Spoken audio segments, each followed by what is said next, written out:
khi tu duom tak tak te pathian mingin chibai kan bu le cheu ni tun kar zirlai pasari na kan zirle thei tu hi kan lo me maya ke mani lama po pathian kai foina ani ti kan ria pathian ming fakin omro se Amen. hey kan zirlai thu pui chu Abraham ne na thu thung chu ti khani kan chang in ngana hi Genesis bung so panga chang ni Bible te kan nei chuan lo keu ve turin kan som du chevani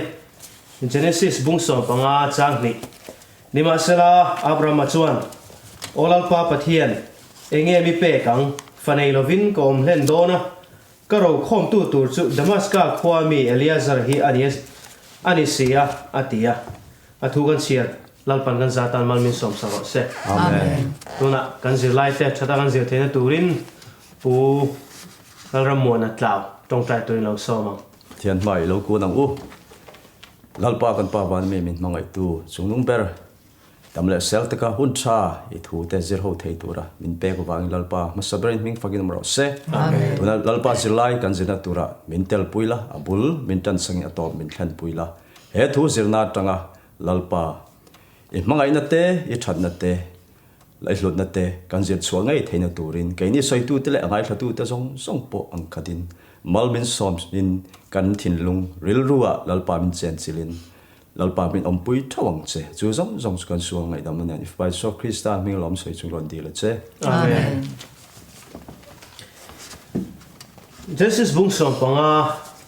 hian Abraham ne na pathian thuthlun na kan mu ni thuthlun he thuthlung hi nova ne na thun nova ne na po kan thun alo ni ve to boka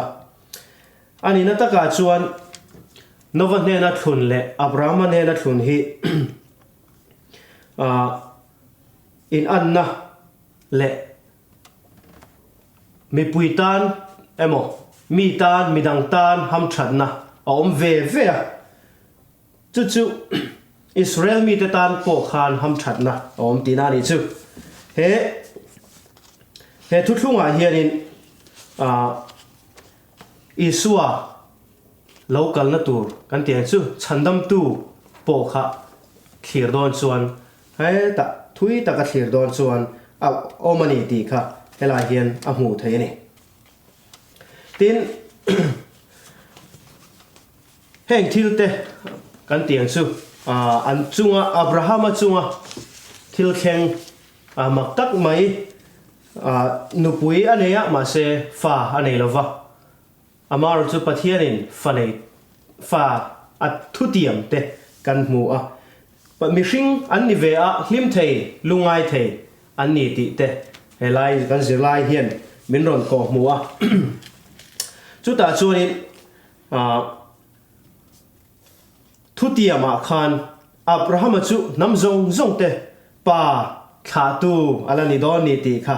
thu pathianin aron thlunga ni ti kan hmu a chawa chuanin tunkar chawa kan tuna kan ron soi chho tura hian Abraham pathianin ruam manna alo siam sak chungchang kan hmu thiam chho zel don ani Abraham rin na ti kha Sunday kan han hmu theia Genesis bung som panga chang kha tang chang som ni pasari chang som ni pakhat te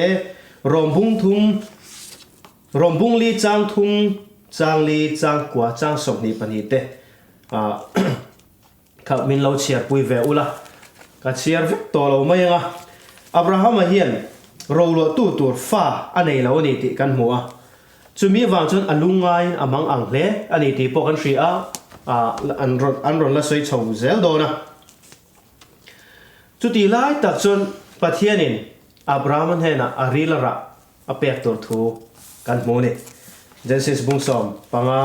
chang kha chang thum chang lia te khan he tongkam hi he apek tor thu tongkam hi Nehemiah po khanin na soi sol pat nathana po khan zol ni nathana po khan Davida ne na khan asoi ni kha chu asoi chu afapa Solomon ani lovin ama tanga achia tanga เมเซียฉันดำตู้อาลูชัวตัวถูได้ค่ะอันนี้นี่ดีค่ะจิลาเฮียนมินรอนโกมูบกะที่จวนอับราฮัมจวนปะเทียนจูอาริงตาจูอารินน่ะจวนขมวงตะกินอมเทนี่จูขมวงตะกะอมเทนะจูปะเทียนอารินน่ะงาวังโจกันนี่อามาอินงัดลวินปะเทียนอารินน่ะงานูคันขมวงเนี่ยจูอามาเราอมเทนี่ดีค่ะจิลาเฮียนมินรอนโกมัวจูปอจูกันละสวยโฉดอนจักอันนี้เฮติยาอับราฮัมเนี่ยนะปะเทียนนี่ทัวเตียมจงจ้างเตเลมีเฟลนี่จงจ้างเตมีดิกรินนะดิกติจงจ้างเตมาสังหุนลายอันโลอินซิร์ตีร์ดานกันเตียงสูไอคุปตามีเตโลอินซิร์ตีร์ดานเลโลกัลปุยดานเนี่ยส่วนไออังโลเล่โอเมอันนี้หุนลายขจวนให้ปะเทียนเฟลนับปะเทียนอังโมมาตีอันตีค่ะอันไหนนี่ขมีเนี่ยอันเฟลนะคะขมีเฟลนั่นแหละจวนปะเทียนมาตีเฟลนั่นแหละอันมิชิงน่าจังเฟลนะคะอันนั้นขายขินบุกต้นคานฉันดำอันเรานี่เทเจ้าดอนนี่อะตัวจ้อยสวยตายละอมเสียจูทิลตีอวางฉันดำนี่ตุ่มนะคะข้ามาสร้างจังตัวคานอะเราอมดิตัวนี้ทีค่ะจิลาเฮียนมินรอนกอบหูบอกกันนี่เฮลาเฮียนินอับราฮัมเนี่ยนะปะเทียนอินทอยตูรินะสวยอินทอยนะลานตูรินอติยาอับราฮัมจวนอินทอยนะแต่จูบวกใส่เฟกะจูบวกใส่นะจวนเองกันหมู่ตีจวนมุลุกอลจงจางกันหมู่นี่มุลุกอลค่ะอะโลกัลจูมุลุกอลโลกัลจวนเองเอ็นตีตีจวนอิสราเอลมีเตโมกันนันอันเทนกันนันอามาถาแต่ค่ะกันนั่นเขียนหัวโปชวนลีนะเข่งสละอันละต่างโดนตีค่ะอารมณ์เอ็นตีระชวนลีนะหัวชวนลีนะกันเตียงซุจอกะอันรถกันนั่นอันรถกีร์เละโดนนี่ตีค่ะเฮมุลุกอลเฮียนไอเอ็นตีระบอกกันนี่ติดใจแล้วมาทิลเข่งฮีอามักมินอ่างไงนมเละนี่สุดท้ายจนทิลอินทอยนะคานินอะไรไบเบิลจ้าอังเฮกันเชียร์เตียจุงอินทอยนะสับเพลเตการะจนไม่เชื่ออัลลัวอัลลัวกัลตั้งอาทิตย์เจนสุสบุ้งส่งปังอาจารย์ส่งภาษาเรียกันจู่อัลลัวมินาปอยโมมิจู่ทิลแข่งมักดังได้ตั้งไม่จู่ปะเทียนินอับรามันขาเตสุน้ำรำเป็กเราเตรียมตัวคันอดิ้งเหตุโดนนี่ทีครับปะเทียนินอติเชียงนี่ทีครับอับราฮัมเนี่ยนะคันอัลลันตีระนี่อมเสียจูเป็นเงี้ยโดนตีนานี่จูกันนั่นรำค่ะอันต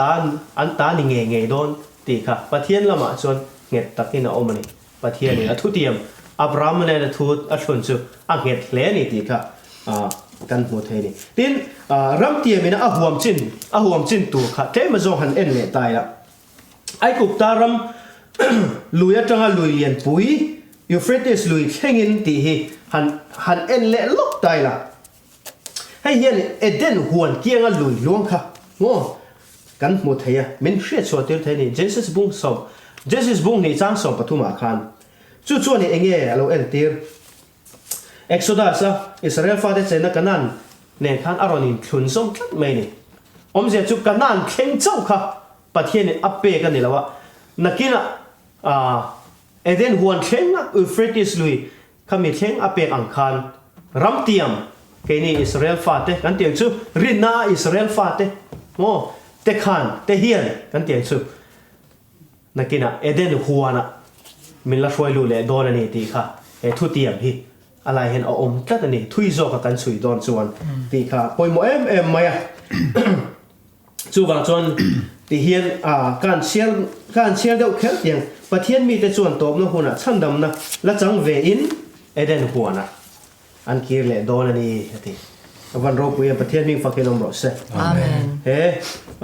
กันรินนักกงอาเฮียนอับราฮัมอังรินนะในไทยตัวเตอันนี้โปเฮียนอามารินนะนิรวินอามาค่ะปะเทียนไอ้งันโจค่ะจูปะเทียนรินนันมีจูอามา ai la lut zokin aman an nei ani chu tiang ni ve thei tur suanin thei to pin kan ni tin nun tan ila ze lang u eden huana hian kir ve om ve le thei turin he zirlai sunday zirlai min so mani sunday kan zirlai te khati jong kha kan zir thei ni mai se kalo me amen ro pui hle mai soi chun zom zella thotan ni zirlai lampanga lo lu tila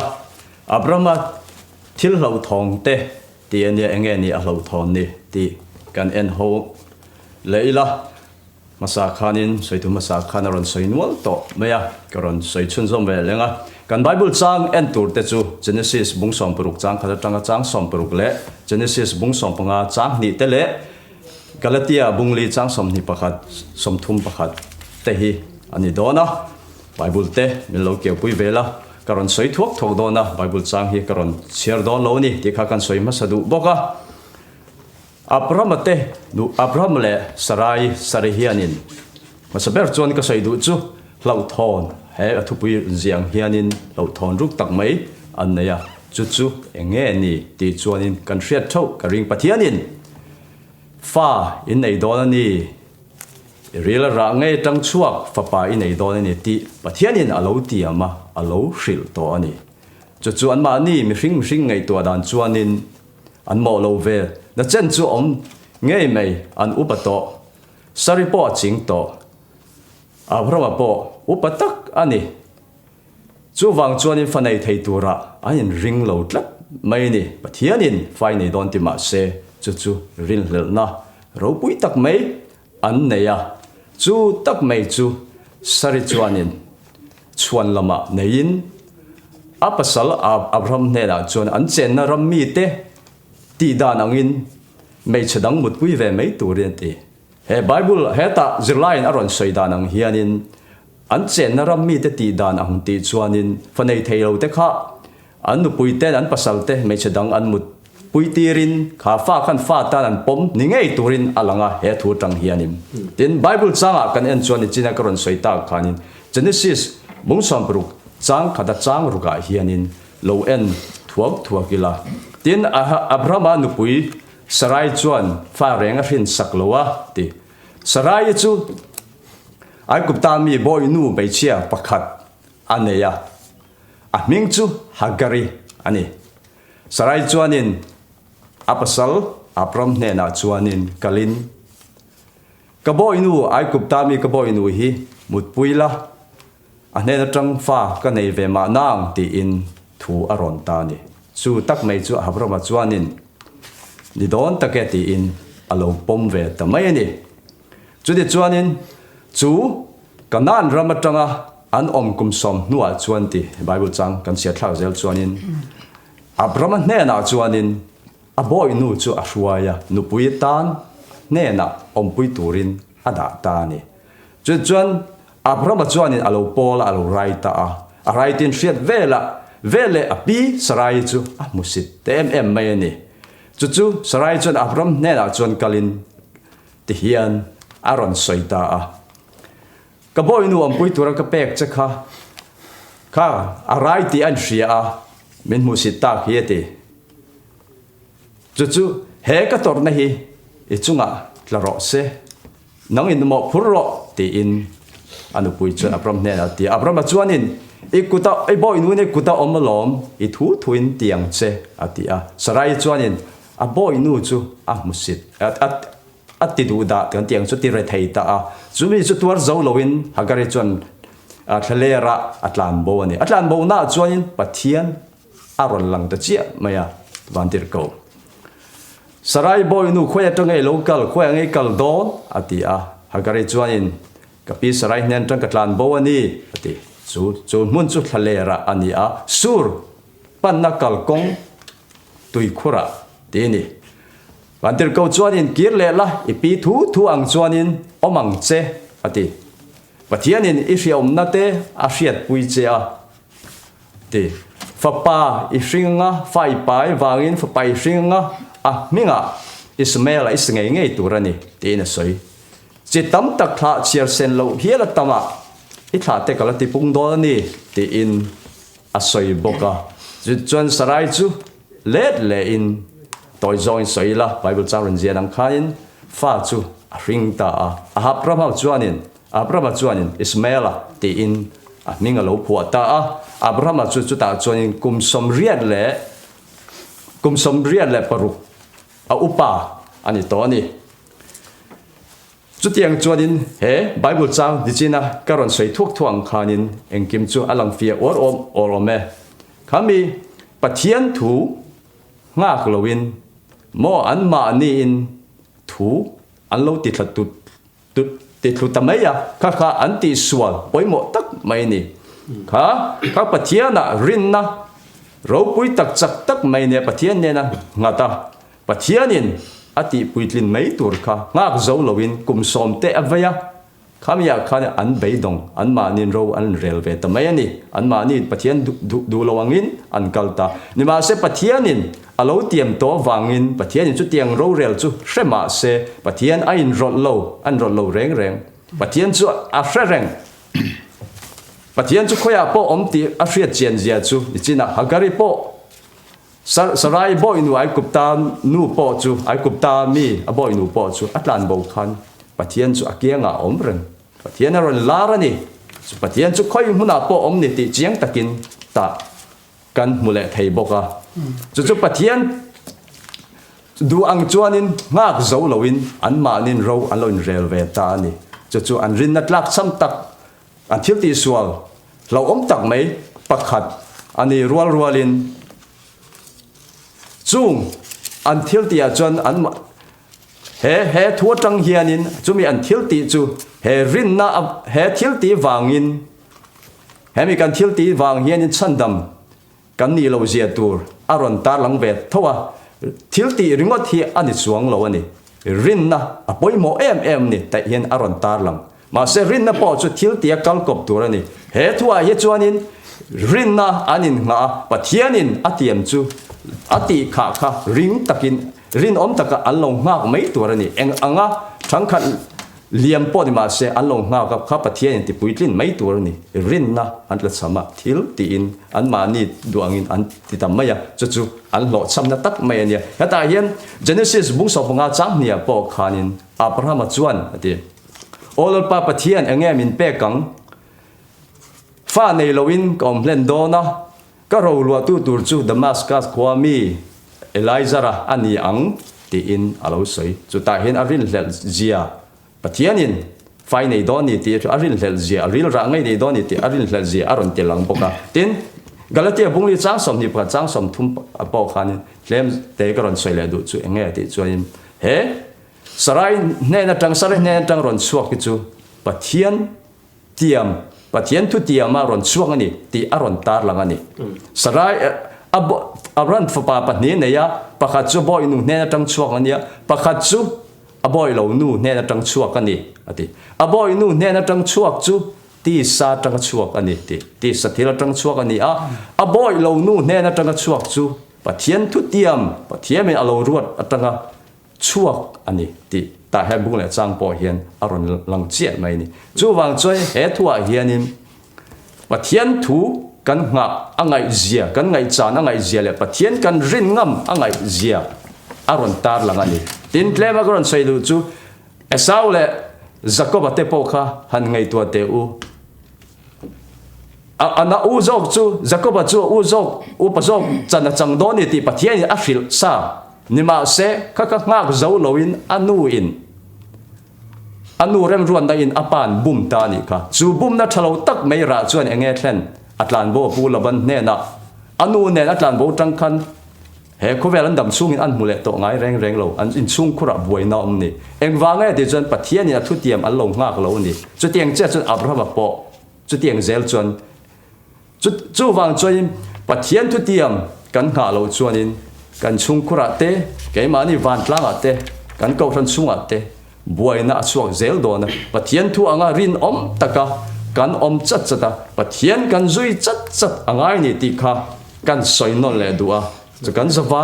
mai hianin pathian a chuanin pathian chu ke ni pui angai lo pathian in min tiam chu aron thleng mai don kalo kal le don ti rin om takin pathian ilo nga gila pathian vuan tang la ke ma ni thu in bible thu te hi la peng lo ila pathian in bible aziang dik tak hianin pathian rin chan takin ke ma ni du thon lo her loin I ring la pathian ilo nga ka ngo u il zom thong uti kha kan sai non le du ni e ka lo me amen ole thole ni zelaya lu chawila thole ni kan thupuya chuan Abraham thu thlung chin chiana tiania kan lawai thata ang khan Abraham thu thlung chalaya e thep tan chung chang te karon sairona ke na bible chang te pokon char do na ti chuan chu mi main tuna ka maron soita ang khan e Genesis bung som poruk kan ven han pum kan ven chuan Abraham an pathian aril delna chung chang kan lo e kan mu thayanga tuna ro soita ang khan ania helaya hian tlem atan tir nai kan chelok duwa Genesis bung som pasari chang khat atanga chang som pakwa le rom bung li chang som pakat chiarla sartan hian tharau lama le khillok na thila po enge poimo na anai ti in zo na ron siam hai kan san te kan soi fia tur bara chu nia tichuan Genesis bung som poruk a khan Abraham an pathian arin ngam lo zia kan hmuwa chuchuan pathian nen po tharau lam zin kong an zo dun zel tura harsan na asiam treng bokani kha ti ran da lai poi khop maya ni e rata ang khan Abraham ka pathian in thuthlung sari an poi dik tak sari laka tanga fa hin tir thur fa de tur thu kha tiam ma sela kati hula araba ka ring lela ama ka kum za lai au pa kum sam ko le pakwa kum za lai o pa lo hin di to wang khan aring ngam lawa aring lela chu wangin aboy do ka ring laka tangin fa dangan nei di ka kal lawa tla tak ang kha ti ta sela ka ring tai la ti chuanin kala yan bible chang helai hen chelo ka du le ria katia an mani thil ti manga ti meng chuan mani nu parim ron na manga lo ti a khan ta khan pathian kha arama po kha eng ma ron ge sak to lo kan tiang chu aron ding ai to lo wa ma se helai a hianin helai a hen ron da kan chelok do wa kati chung jong khan pathian chu angoi tat thunga tuna hian avei khatna tan pathian chuan Abraham hi ron bele in thuthlunga siampui tuma adin huna khan a hruai kir le ta ani Genesis bung som panga chang som pariat khan ven chuan ta khan pathian ina thutlunga lo tiam to kan tiam chu Abraham hina lo soimi Aikupta luya tanga Euphrates lui tlenga pathian rama pek tur tuwa thatin thena pa pek zel tur tuwa lo tiam na kan mu thayani ti chuan helaya hian sepan chung chang ka soi duwa bai helaya pawron da wanin sepan omjia hi enge ni atia hemi chung chang hi mi thiam tam tak pawh hian an lo hil fia to thina lungrual tlan na ero alan na yelo ani mel ti in zelaya hian aron da chu wangin mi thiam tak pawh hian mi sepan chung chang hian lo hil fia lo soi ve thina ni ang ama ro chu lungrual tak na chu om chong lawa helaya hian zelaya cheng takai mu thei chu sertan hian ati helaya zelaya hian poi mo khop mai lai sertan hian thisen achua thina wangin exodus bungli changsom ni panga ha aron da lai kai lok duwa khalaya kan ti hela lo zia kan ni zipori chuan mai lunga la a fa pa ser vun mor chu atan saka mosia malpuya atata thisen lom tak pasal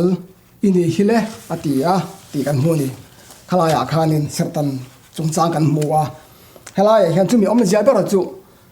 kha pathian na alo tiam khati hun lai kha thu tong lui hun la khan pathianin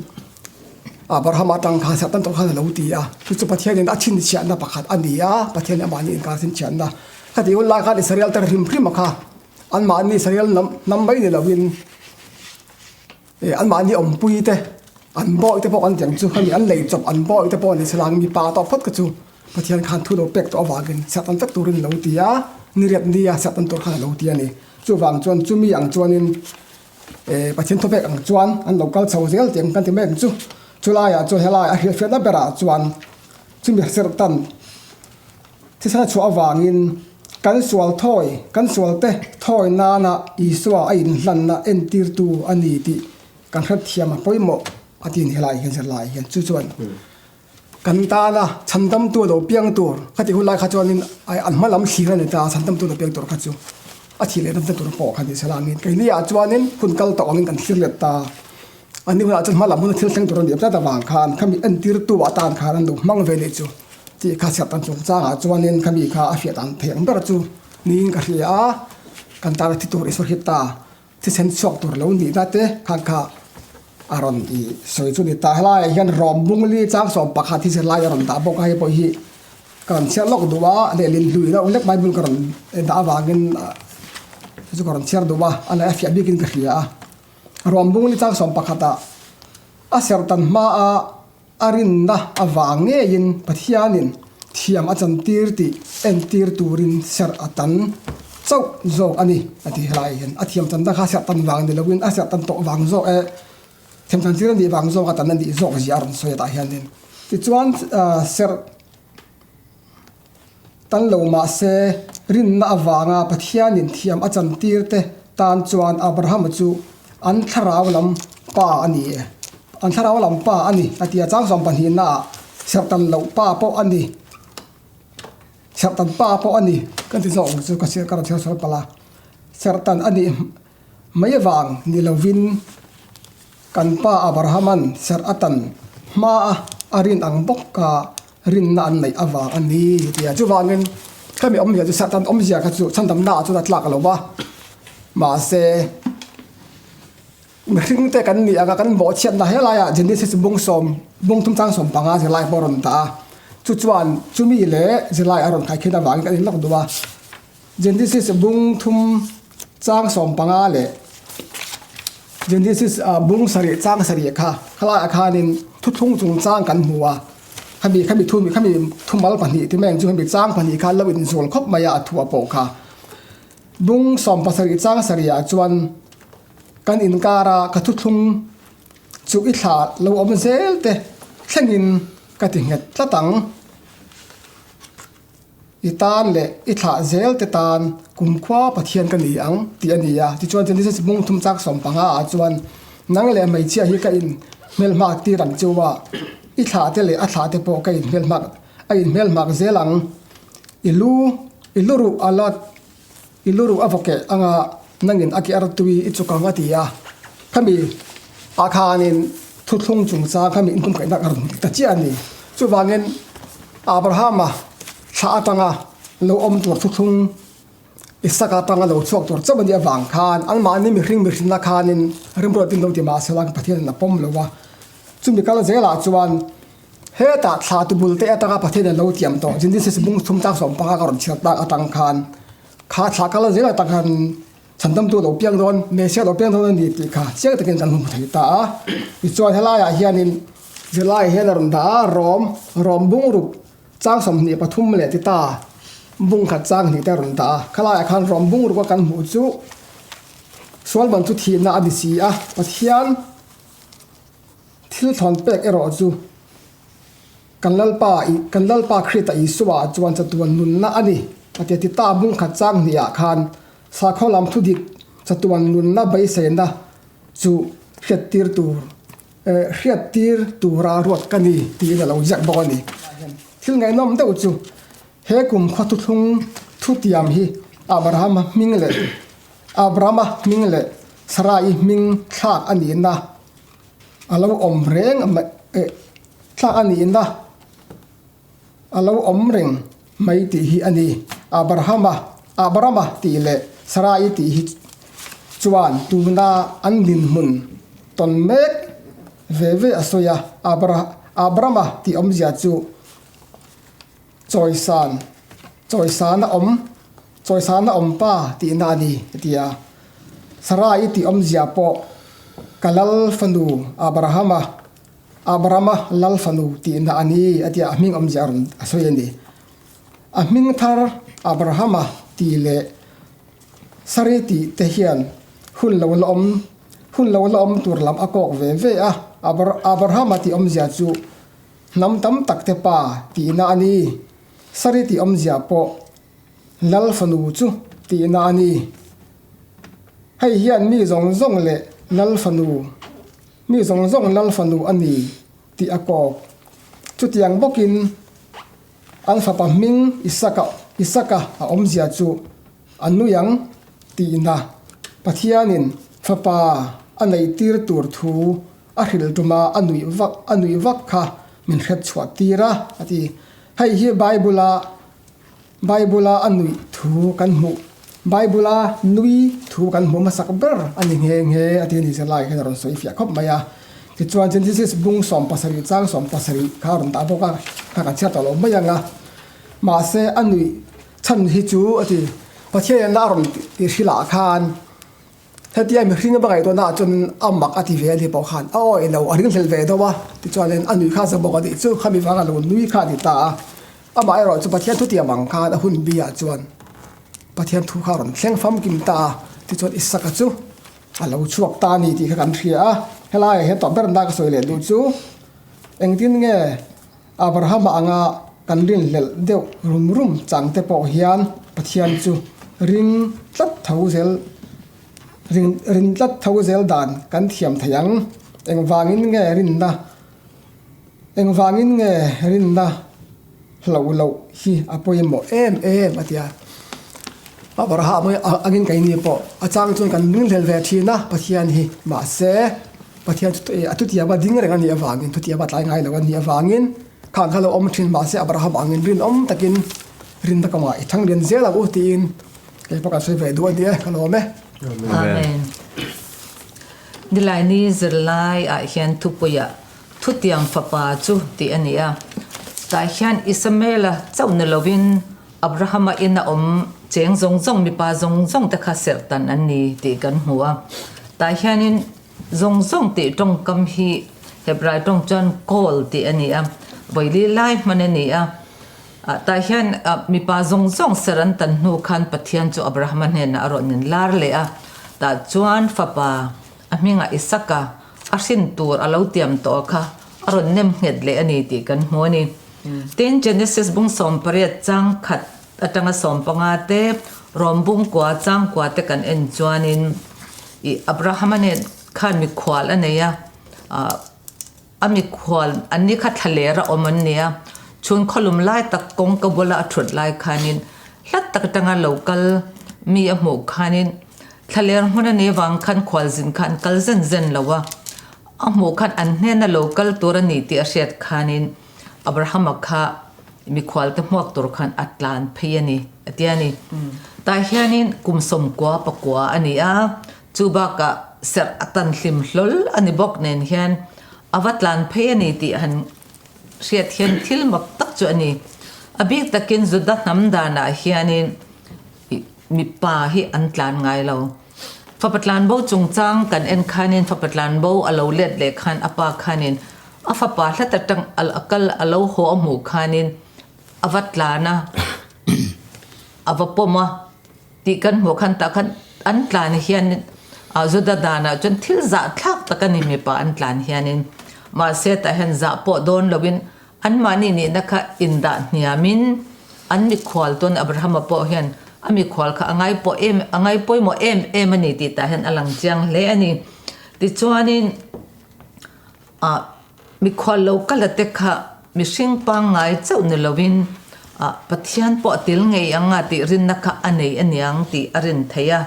kan zilai ron so yang khanin an zinga pakhat kha Adonai ti in akawani omzia chuanin kapu ti na mo kalalpa ti na ania he tong kam hi pathian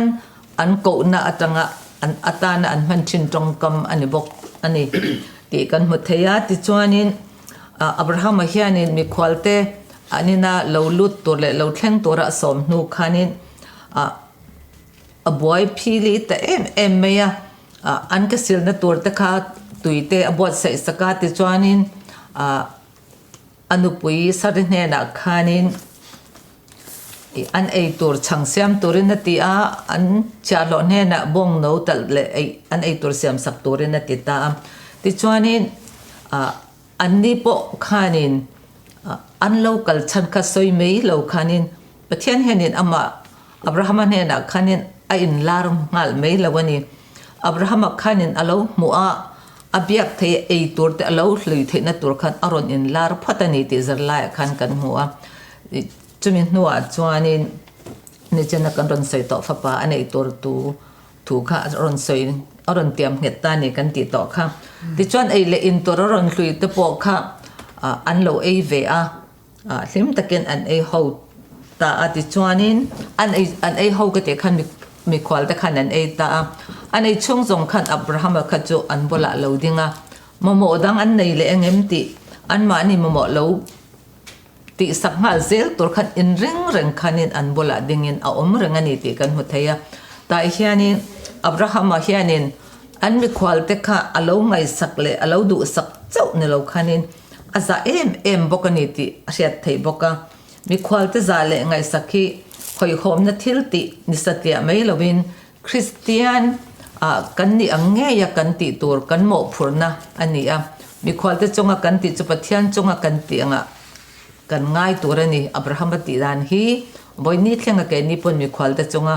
kan enton tur zirlai thatakani ti kan zirlai tang hian kan ho thei bokani tin he zirlai kan zira tanga thilmak angreng tak mai chu mi khwal ril tam tele tui halte mamo takte kan lo tan pui hianin kha lo dong song tu te ai khanin pathian hi chiang takin alo lang thina ni ti hi poimo hle in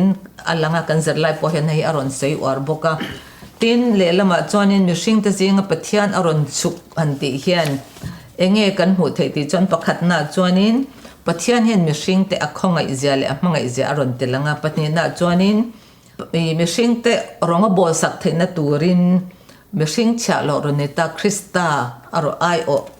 ani na aron lan tir bokani tin pathum na chuanin pathianin athutiam te hi angetani ti ange zia telang tu tan ama ngei an zinga khan aron kalin aron chukani van ro puina kalsan aron chukani ti kha pathum na ni se palina chuanin sarikha Abraham hnunga khanin dingin thut soi pathian mi khwalte nan soi ban ter ko te nan thu soi riat khanin aril run alo nuyani ma se anuyani ti kha ashetta ta chuanin ti kha lo nuin ring thlelin lo nui poni ma sela kan zirlai na ron soyang khanin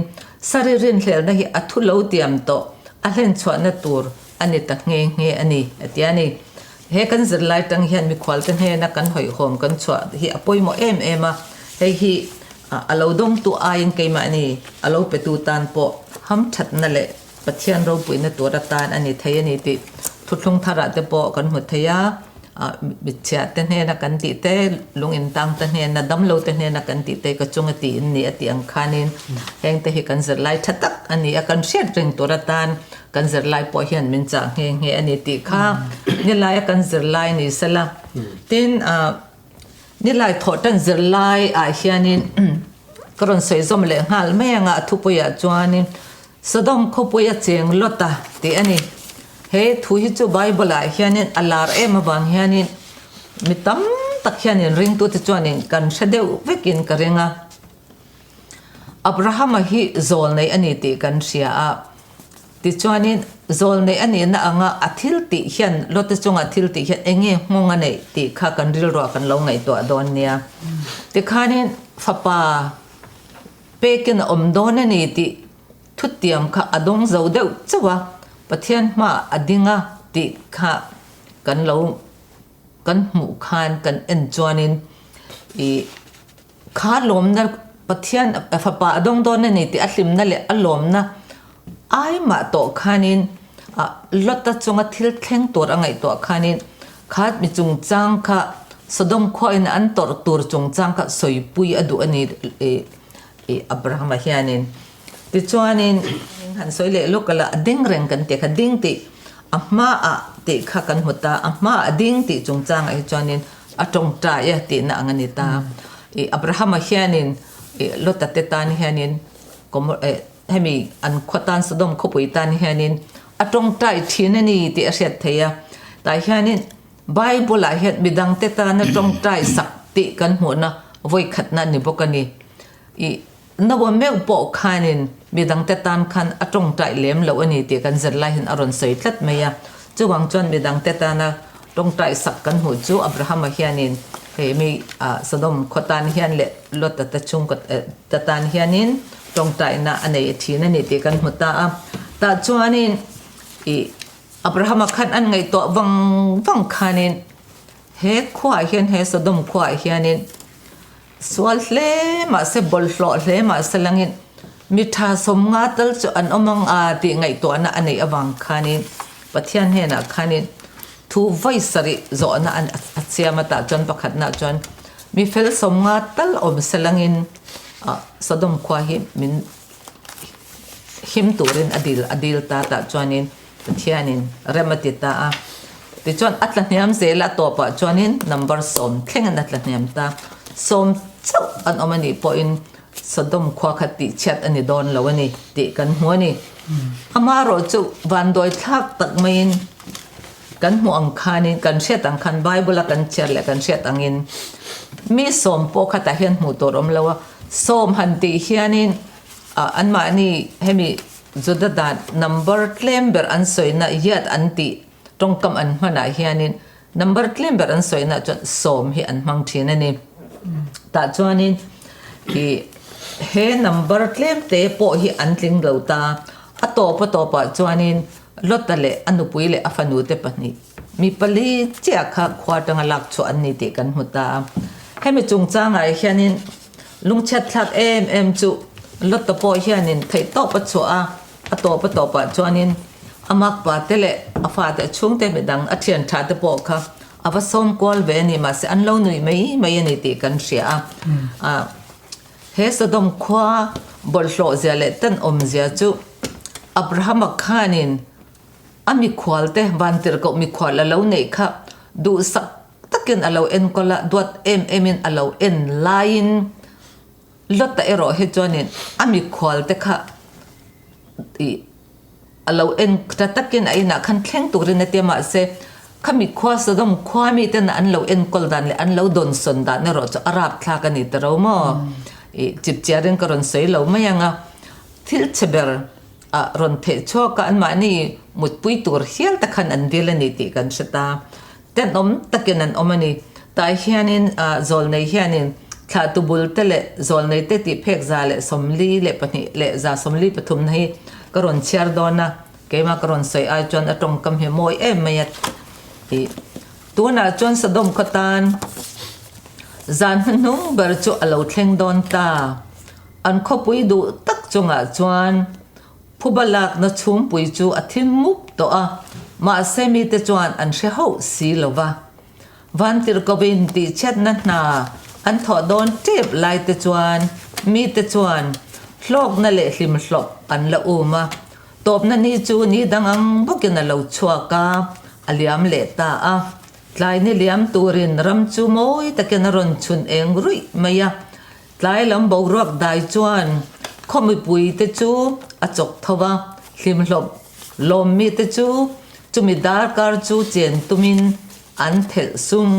sunga atiani achadon ti kha eng ang pon lo ta khan sei ma se an ring zo lo nuam tol tur khanin an chelui lui me ani atopa chon ni chana karon sei tom khan lotan nu pui le afanu te pani chau kha chan himan ni in mi fel omza tor Abrahaman abei sei za ve chan ve pok an tling talawani chu an mak pa lotam khanen amak pa mi pok ba so ma se an lo du si lawa ti chuanin Sodom khopui moi tak mai chu ti boral alo ni ta ani ta hian ti boral ti thu kan hmu he tongkam hi brai tong chuanin hafa te inan kawata chuanin heta ti boral ati kan hmu da kan hmu hianin Sodom khopui hi ati boral vakati chat vak ani zia ati lang chianga om zia chu he khopui hi ti linglet ani ti na ani ati ti linglet ati chu moi takatang khan achvet ti na ngani chu tin tuile ti na alo ti poka pathianin heta kan zela na ron so eng khanin engeni tuilet po khanin khovel moi tak mai ka ati chvek ani ka ati linglet veka tin Sodom khopui ti boral ani ang hian eden huan po khan ken a chon ti linglet alani don he khovel po hen ken a chon ti chet ti linglet ti boral ti chat vek alani don ani ti kan sia ani chu bang chon boinia he zirlai tanga kan zir tur chu Sodom khopui chu an sual emalom kan te mai thei Sodom khopui sual zong zong hi han chu te la han ngai to ela tun lai kan khovel kan chen na khovela hen helaya Sodom khwa sual na zong zong athleng kam phom om kim vek to a hei aya mak tak tak po hi to na hianin sual mak tak tak Sodom khoi na an nei lo kha ai sual na dang ta po kha om treu to chu bang chon he khovel hi chu achia ta hun to Iso Krista he local trip to ani chu bang chon he Sodom khwa angin muang changin nuam tolit I om mei lowangu in ring rangin I om to ang u ti hi he kan zir lai tang hian kan zir chwa the ka be se ya kha zong kha kan zir lai ni nga ni ta na karon soi the ni se kalome Amen tun ka kan zir lai ro pui le maya ngay tha ka kham om lovin zir po kham om lo Bible chang te ani na ang tak tak han share chuak kim tap te lang chuan hei ai hian hun ero asayenga fia loi si don ani ngar chu kan hun te asai thin kan mang sei thei thin si lo wangin thei to pin in lama Bible chang ne min lo keu pui fo thin turi kan som non le du chemani helai Abraham do thei zia Sodom kho chung cha khan chiar tur kan chiar lok ange Abraham do thei zia le Sodom kho mi pui ta na angen ngol pe zia hi ngai to ila cái này po hi an ron pian thar le thei rin om to lo khopa suwa te tan trong trai thin tu kan ni ti hi riang u ti poi mo khop mai chu ba ka chuan pathian in Abraham ngen nai ngai poi mo mi fel som te wang chang po ngai dam arem ti poi thil mak tak khengzen zen lo ani bok ron te ni hei hi apoi mo khop mai mi te ta na kan trong trai chin apoi mo zia le kan u nau ani emo midang dai ani emo kan ko khan member ani emo zug le muam harsat na suala an lo tlu an lo tang ani pon sual le emo an lo ni point an tan kan trong trai na sakna hi bang tur ani lo ti he zirlai hian min ron ko mu cheng em maya chuta chon pathian do thei zia kan mu boka pathian in ngai dam eng tik lai pon in sir te chuan pathian ta ngai dam alin huwa pathian eng huam reng ani ti te kan mu bok ani chuwa chuan in tuna pirwati soyang khan loin bua sai ve thei tur le local le nani ta na thei to pa loin ringa loin bua sai turin hezilai hen min som na sa em ani ti kha kan sei non vele du bok ani zilai zir hi aluwa ani na ta ka pe chorin hei pathian thu kan khel tak tak ani voi khat kan ziring kan thre thiam lo ni mai te voi khat kan siring kan thre thiam lo ni mai te ngai thatu te bi ta kan som non le du cheu chu voi ni voi thum po lo ngai thra turing kan som du chewani kan thre thiam ma lo tong trai na ne kan ngai thak chuan tong trai na kan ne chon lal pan heng kan sir lai kan soi tak fia kim lo ta kan soi te po hi pathian tharau thelim kai hroina nen chuan fam kim takin a hriat thiam tir thei cheu ni ti hi kan ring het tlata chuwang chuan trong trai na nen lo ngai tha fo turin kan som non le du cheu ni kar le lama te kan in mu le thei na turin pathian in kan zatan malmin som sakin min kai hroi min om pui theu ro se ti hi kan trong trai na ani kan lo me Amen.